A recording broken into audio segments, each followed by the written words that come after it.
அனைவருக்கும் வணக்கம். நம்ம பார்க்க போகிற தலைப்பு எழுத்து இலக்கணம். நம்ம ஆல்ரெடி லாஸ்ட் வீடியோவில் இலக்கணத்தோட ஃபுல் ஓவர்வியூ பார்த்தோம். இலக்கணம் அப்படின்னா 5 இலக்கணங்கள் ஃபுல்லாக படித்தோன்னா நம்ம இலக்கணம் டாபிக் ஓவர் அப்படின்னு பார்த்தோம்.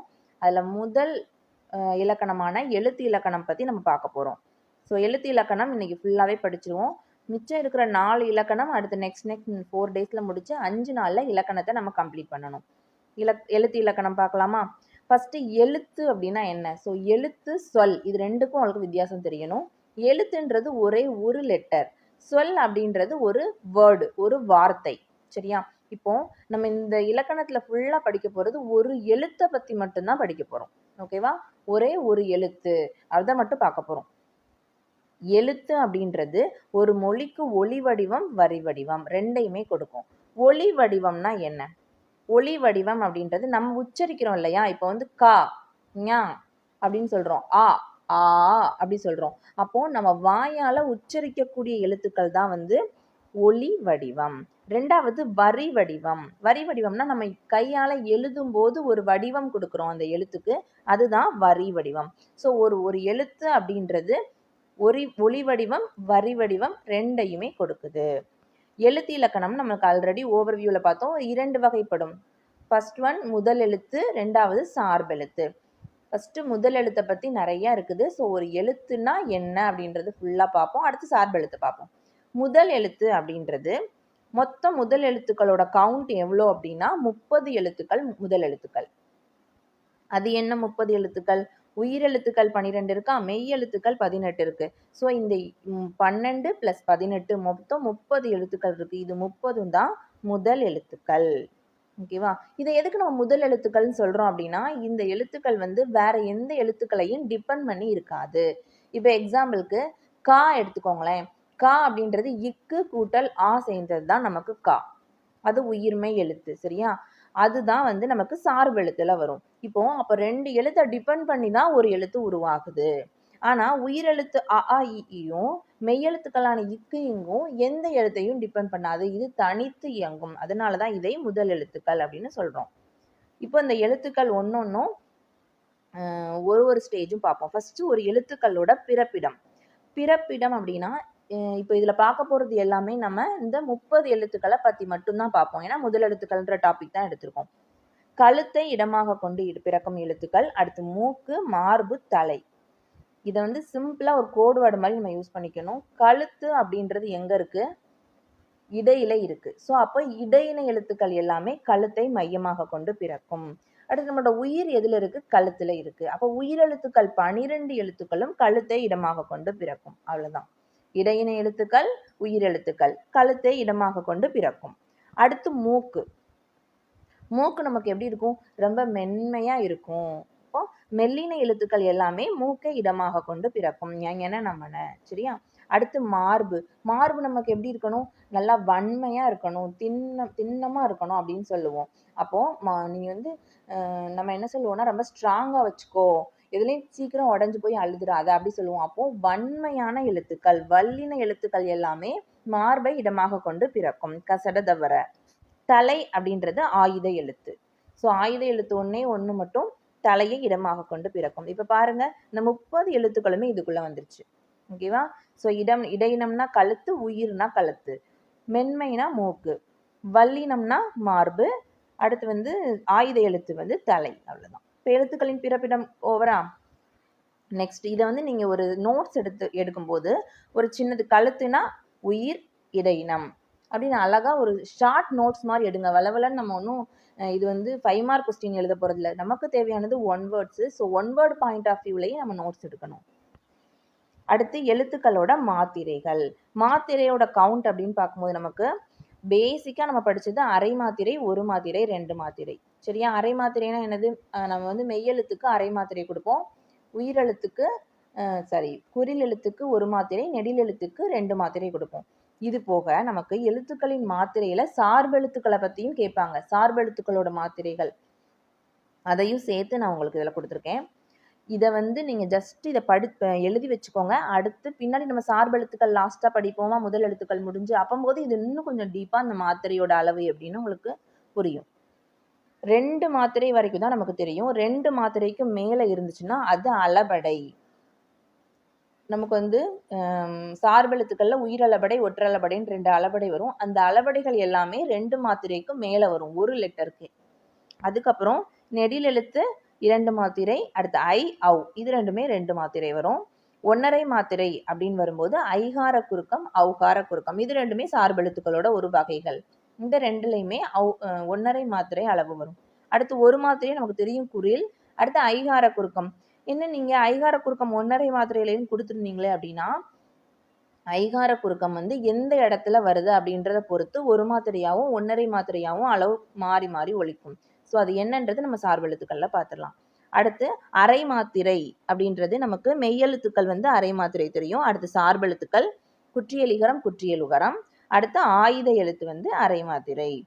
கால் மாத்திரை அப்படின்னு மாத்திரை இருக்கு அப்படின்னு புதுசா படிப்போம். இப்போ ஆயுத எழுத்து என்ன பார்த்தோம்னா அரை மாத்திரை. அதே ஆயுத எழுத்து குறுக்கம், அதாவது குறுக்கம்னாலே அந்த அளவுல இருந்து குறுகி ஒலிக்கிறது தான் வந்து குறுக்கம் அப்படின்னு சொல்லுவோம். அப்போ ஏற்கனவே அதுக்கு அரை மாத்திரை தான், அதோட அளவுல இருந்து குறுகி ஒலிக்கிறதுனால இது ஆயுத குறுக்கம் அப்படின்றது வந்து கால் மாத்திரை. அப்புறம் மகர குறுக்கமும் கால் மாத்திரை. சரியா? அடுத்து வந்து மொழிக்கு முதல் இறுதி எழுத்துக்கள். சில எழுத்துக்கள் மொழிக்கு முதல்ல வரும் வராதுன்னு இருக்கு. சில எழுத்துக்கள் மொழிக்கு அதாவது மொழினா ஒரு வார்த்தையோட இறுதியில வரும் வராது அப்படின்னு இருக்கு. ஃபர்ஸ்ட் மொழிக்கு ஒரு வார்த்தைக்கு முதல்ல வரும் எழுத்துக்கள் எதெல்லாம் வரும் எதெல்லாம் வராதுன்னு பார்த்துருவோம். ஃபர்ஸ்ட் பாருங்க, இந்த இடத்துல 2வது கொடுத்துருக்கல மொழி முதல் எழுத்துக்கள். உயிரெழுத்துக்கள் 12ம் ஒரு வார்த்தையோட முதல் எழுத்தா வரும். அடுத்து கா, சா, தா, பா, மா. நல்லா ஞாபகம் வச்சுக்கோங்க, இது வல்லின எழுத்து கிடையாது. வல்லின எழுத்துக்கள் என்னது கசட தப்பற. அதுல டா, ரா இதெல்லாம் இருக்கு. இதெல்லாம் வந்து ஒரு வார்த்தையோட முதல் எழுத்தா வர சான்ஸ் கிடையாது. அதனால கா, சா, தா, பா, மா இந்த உயிர்மை எழுத்துக்கள் வந்து ஒரு வார்த்தையோட முதல் எழுத்தா வரலாம். அதுக்கடுத்து இதுல எல்லா எழுத்துக்களும், எல்லா எழுத்துக்கள்னா இப்ப கா வரிசையில உள்ள எல்லா எழுத்துக்களும் கா, கா, கி, கி, கு, கு, கே, கே, கை, கொ, கோ, கவ். ஸோ இது மாதிரி இந்த 5 எழுத்துல எல்லா எழுத்துக்களுமே மொழிக்கு முதல்ல வரலாம். ஆனா ஞா, ஞா, யா, வா இந்த 4 எழுத்துக்கள்ல இந்த வரிசையில சில எழுத்துக்கள் மட்டும்தான் ஒரு வார்த்தையோட முதல் எழுத்தா வர முடியும்.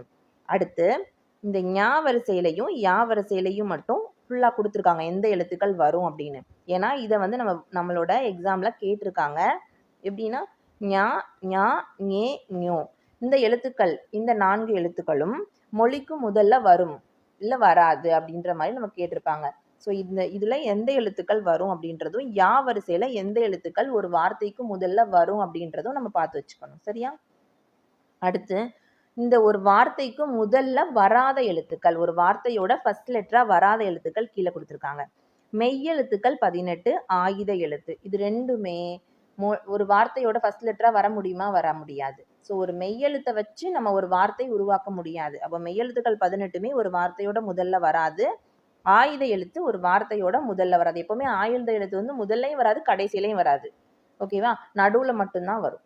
ஆயுத எழுத்து அப்படின்றது முதலாவும் இறுதியாவும் கண்டிப்பா இருக்க முடியாது.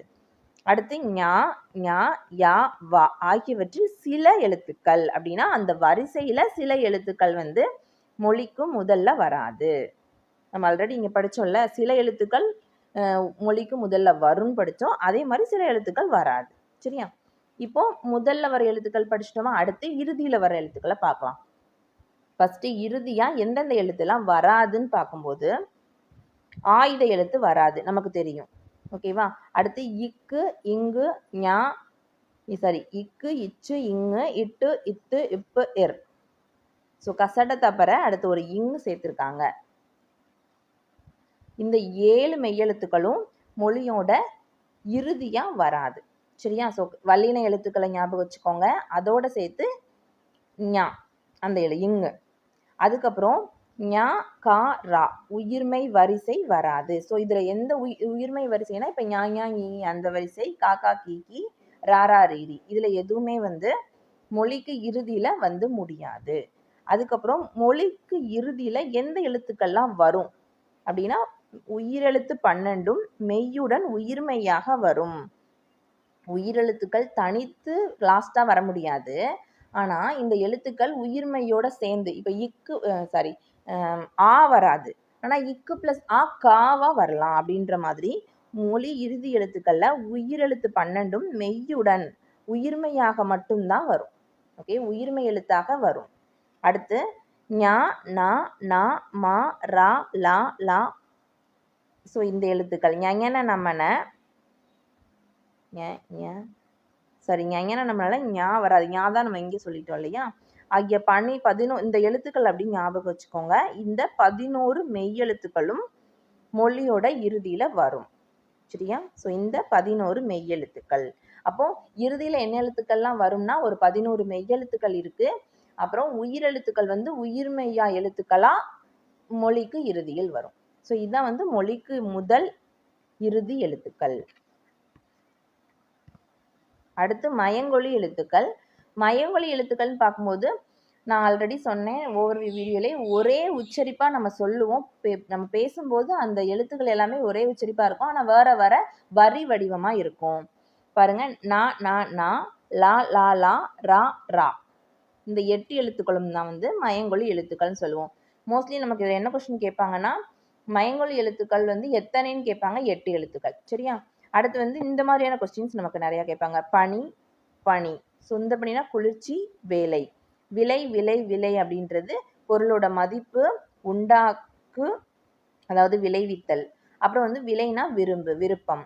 அடுத்து ஏரி ஏரின்னு வரும்போது நீர்நிலை, ஏறுதல், ஒரு இடத்துல ஏறி போறோம் அப்படின்ற மீனிங்ல வரும். ஸோ மயங்கொலி எழுத்துக்கள்னா இதுதான்.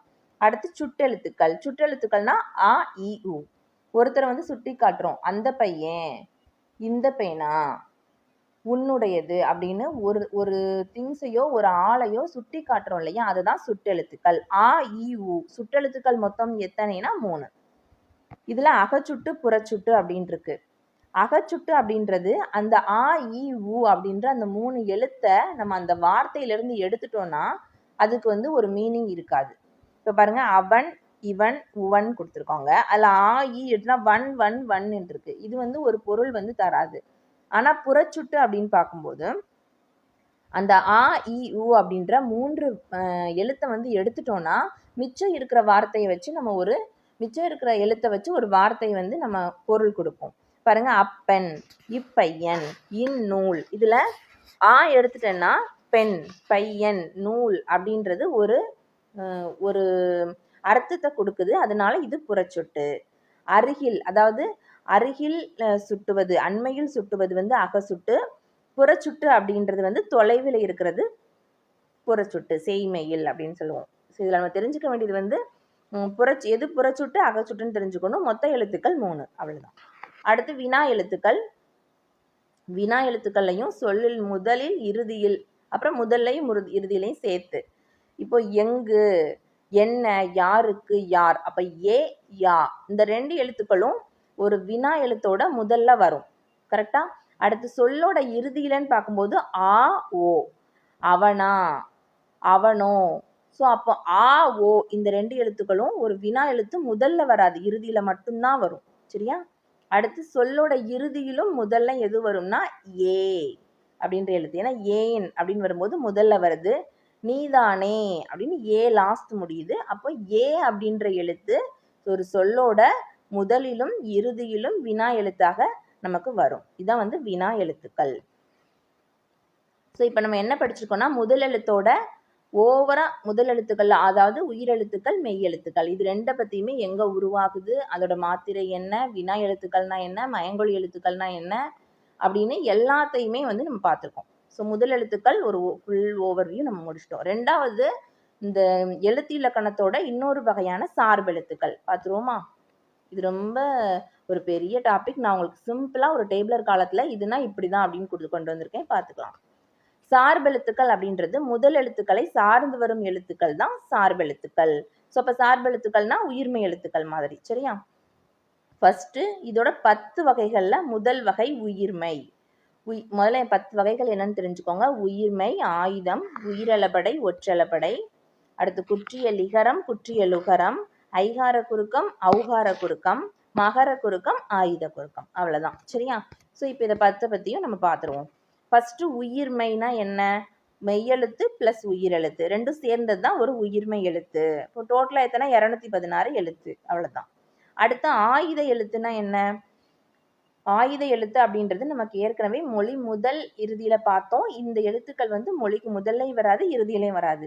ஸோ தனக்கு முன்னர் ஒரு குறிலையும் பின்னர் ஒரு வல்லின உயிர்மெய். வல்லினம்னா என்னது? கசட தபற. இந்த கசட தபறல உள்ள உயிர்மெய் எழுத்தை மட்டும்தான் பின்னாடி வச்சிருக்குமா. ஓகேவா? ஸோ இப்போ காக்கா கீக்கி, அடுத்து வந்து சாசா சிசி, இந்த மாதிரி இந்த 6 வரிசை மட்டும்தான் அந்த ஆயுத எழுத்தோட பின்னாடி இருக்கும். முன்னாடி வந்து ஒரு குறில் எழுத்து இருக்கும். ஸோ இது பாருங்க, இது அப்படின்றது. ஸோ இது ஈன்றது ஒரு குறில் எழுத்து, பின்னாடி வந்து ஒரு வல்லின உயிர்மெய் எழுத்து. அதுக்கப்புறம் உயிரலப்படை.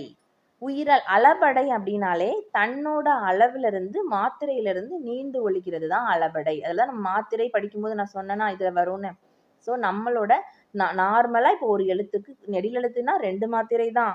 ஆனா அது அளவெடுக்கும் போது எக்ஸ்ட்ரா அளவெடுக்குது 2 மாத்திரைக்கு மேல. இப்போ குறில் எழுத்துனா 1 மாத்திரை தான். ஆனா அது அளவெடுக்கும் போது 1.5 மாத்திரையா அளவெடுக்கும். அதுதான் வந்து அளபடை. உயிரெழுத்துக்களில் நெட்டெழுத்துக்கள் 7ம் தமக்குரிய 2 மாத்திரை அளவிலிருந்து நீண்டு ஒலிக்கிறது தான் என்னது? அளபடை. ஃபர்ஸ்ட் அது வந்து மொழிக்கு முதலில், இடையில், இறுதியில வரும். எக்ஸாம்பிள், மொழிக்கு முதல்ல வரும்போது ஓதல். நம்ம திருக்குறள்ல உள்ள வேர்டு தான் இது எல்லாமே. ஓதல் அப்படின்றத வந்து ஏன் ஓ தா இல் போட முடியாது? எக்ஸ்ட்ரா எதுக்கு ஒரு குறில் ஓ போட்டிருக்காங்க அப்படின்னா அதை வந்து நம்ம இன்னும் அழகா நீட்டி ஒழிக்கணும் அப்படின்றதுக்காக. அப்போ இதோட மாத்திரை அளவு நமக்கு என்ன ஆகும்னா 3 மாத்திரை அளவுன்னு மாறும். அடுத்து பாருங்க, விடார். ஸோ வி டா இர் போட்டா போதும். நடுவில் எதுக்கு ஒரு ஆ போடுறோம்? அப்போ இந்த வந்து நடுவில் வந்து இந்த டா அப்படின்ற எழுத்து இன்னொரு மாத்திரையா இன்னொரு தடவை அளவெடுத்திருக்கு. அடுத்து கெடா. கெடா அப்படின்றது டாவோட முடிச்சிடலாம். எக்ஸ்ட்ரா ஒரு ஆ கடைசியா எதுக்கு போட்டிருக்காங்கன்னா இதுதான் வந்து அளபடை. சரியா? அடுத்து இதுல இந்த உயிரலப்படையில 3 வகையான அளபடைகள் இருக்கு. அதை நம்ம கடைசியா பார்ப்போம். ஏன்னா அது கண்டிப்பா கொஸ்டின்ல நம்ம கேட்டிருக்காங்க நிறைய டைம். அதனால உயிரலப்படையை மட்டும் கொஞ்சம் நம்ம டீட்டெயில்டா பார்க்கணும். அடுத்து ஒற்றளபடை. நம்ம சொல்லிட்டேன், அளபடைனாலே தனக்குரிய மாத்திரையில இருந்து நீண்டு ஒலிக்கிறது. அப்போ ஒற்று அளபடை அப்படின்றது ஒற்றெழுத்து. ஒற்றெழுத்துனா என்னது? மெய்யெழுத்தும் ஆயுத எழுத்தும் தான் ஒற்றெழுத்துன்னு நம்ம சொல்லுவோம். ஒற்றெழுத்துக்கள் தனக்குடைய அரை மாத்திரை அளவிலிருந்து நீண்டு ஒலிப்பது. பாருங்க, வெகு. ஸோ இதுல வந்து ஒரே ஒரு ஆயுத எழுத்து போட்டா போதும், 2 ஆயுத எழுத்து போட்டிருக்கோம். அப்ப அளபடைனா என்ன ஆகும்? இதோட மாத்திரை ஒரு மாத்திரையா நீண்டு ஒலிக்கும். சரியா? அடுத்து குற்றிய லுகரம். சொல்லுக்கு இறுதியில் வரும் வல்லின மெய்களை உகர்ந்த உகரம் தனக்குரிய மாத்திரையிலிருந்து குறைந்து அரை மாத்திரை அளவாக ஒலிக்கும். அளபடைனா என்ன செய்யும்? தனக்குரிய மாத்திரையிலிருந்து நீண்டு ஒலிக்கும். ஒரு மாத்திரைனா 2 மாத்திரையா ஒலிக்குது, அரை மாத்திரைனா 1 மாத்திரையா ஒலிக்குது. ஆனா அந்த குற்றிய லிகரம் அடுத்து குறுக்கங்கள் எல்லாமே தனக்குரிய மாத்திரையிலிருந்து குறைந்து ஒலிக்கும். இது எப்படி வரும் அப்படின்னா, இந்த 6 எழுத்துக்கள் வந்து நம்ம ஞாபகம் வச்சுக்கணும். குசுடு தொப்புரு அப்படின்னு. சரியா? அது ஒரு வேர்டா ஞாபகம் வச்சுக்கோங்க, குசுடு தொப்புரு அப்படின்னு.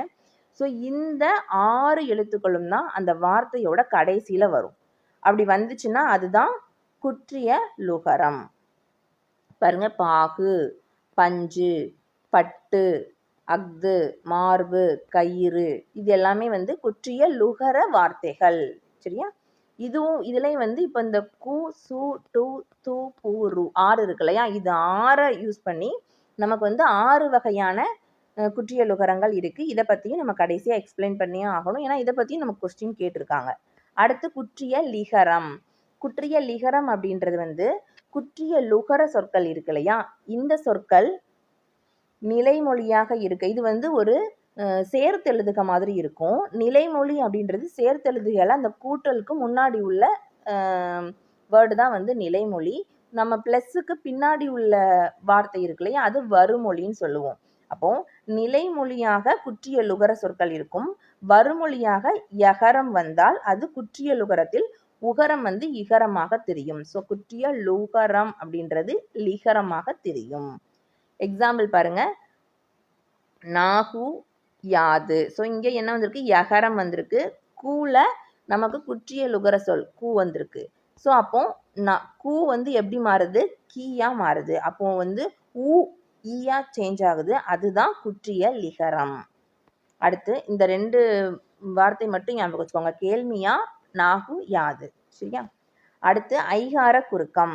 நம்ம ஐகார குறுக்கத்துல மாத்திரை அளவு பார்க்கும்போது 1 மாத்திரை, 1½ மாத்திரை, 2 மாத்திரைன்னு மாத்தி பார்த்தோம். ஸோ எப்பெல்லாம் நமக்கு 1½ மாத்திரை வரும், எப்பெல்லாம் 1 மாத்திரை வரும், எப்பெல்லாம் 1½ மாத்திரை வரும்னு நமக்கு தெரிஞ்சுக்கணும். இதுல பாருங்க, ஐகார குறுக்கம் அப்படின்றது என்னன்னா ஐ அப்படின்ற ஒரே ஒரு எழுத்து தான். சரியா? அது மாதிரி ஔகார குறுக்கம் படிப்போம். அப்ப ஔ அப்படின்ற ஒரே ஒரு எழுத்து தான். ஐகாரம், ஐகாரம்ன்றது ஐ அப்படின்றது என்னது, ஒரு நெடில் எழுத்து தான். இது வந்து 2 மாத்திரை தான் நார்மலா. தனது 2 மாத்திரை அளவிலிருந்து குறைந்து 1½ மாத்திரையாகவும் 1 மாத்திரையாகவும் ஒலிக்கும்.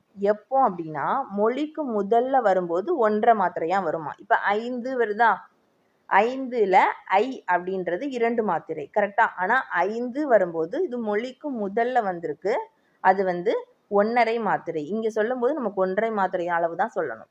அடுத்து மொழிக்கு இடையிலையும் இறுதியிலையும் வரும்போது 1 மாத்திரை அளவில் தான் ஒலிக்கும். இப்போ வளையல், வளை, ஐ வருதா, இந்த இடத்துல 1 மாத்திரையா நம்ம சொல்லணும். அடுத்து இந்த வளை வரும்போது லாஸ்டா வருது ஐ அப்படின்றது வளை. அப்போ மொழிக்கு இறுதியிலும் இடையிலும் வரும்போது 1 மாத்திரையாக அளவு ஒலிக்கும் ஐகார குறுக்கம். மொழிக்கு முதல்ல வரும்போது 1½ மாத்திரையா ஒலிக்கும். அப்போ எப்பதான் 2 மாத்திரை அப்படின்னா ஐ அப்படின்றது தனித்து வரும்போது மட்டும்தான் 2 மாத்திரையா நமக்கு ஒலிக்கும். சரியா? இதுதான் வந்து ஐகார குறுக்கம். அடுத்து ஔகார குறுக்கம் அதே மாதிரி தான். ஆனால் ஔகாரத்தில் ஒரு அட்வான்டேஜ் என்னன்னா, ஔ அப்படின்ற எழுத்து வந்து ஒரு வார்த்தையோட முதல் எழுத்தா மட்டும்தான் வரும். ஸோ இடையில எப்படி வரும், இறுதியில் எப்படி வரும்னு நமக்கு யோசிக்க தேவையில்லை. அப்போ ஔகாரம் அப்படின்றது தனித்து ஔ வரும்போது 2 மாத்திரை தான். ஆனால் அது ஒரு வார்த்தையோட முதல் எழுத்தா வரும்போது 1½ மாத்திரை அளவில் மொழிக்கும். இப்போ ஔவை வரும்போது ஔ அப்படின்றது 1½ மாத்திரை அளவு தான். சரியா? அடுத்து மகர குறுக்கம். மகர குறுக்கம் அப்படின்றது இம் இருக்கு இல்லையா. ஸோ இம் அப்படி இருக்கு. இம்க்கு வந்து ஆல்ரெடி மாத்திரை எத்தனை, அரை மாத்திரை தான். இது வந்து தன்னோட அரை மாத்திரை அளவிலிருந்து 1/4 மாத்திரை அளவாக ஒலிக்கும். நம்ம மாத்திரை அளவில் பார்த்தோம், மகர குறுக்கம் ஆயுத குறுக்கம் ரெண்டுமே 1/4 மாத்திரை. அப்போ தன்னுடைய அரை மாத்திரை அளவிலிருந்து 1/4 மாத்திரை அளவாக ஒலிப்பது தான் மகர குறுக்கம். போலும், மருளும் அப்படின்றது போனும், மருண் அப்படின்னு வரும். ஓகேவா? தரும் வளவன். ஸோ இந்த 3 வேர்டு ஞாபகம் வச்சுக்கோங்க. மோஸ்ட்லி தரும் வளவன்ற சொல் கேட்டிருக்காங்க. இதுதான் வந்து மகர குறுக்கம். இப்போ எப்படி கேட்பாங்கன்னா, தரும் வளவன்ல இம்மோட மாத்திரை அளவு என்னன்னு கேட்பாங்க. நம்ம நார்மலா என்ன பண்ணுவோம், எழுத்துக்கு அரை மாத்திரை தானே, அரை மாத்திரை போட்டுருவோம். கிடையாது.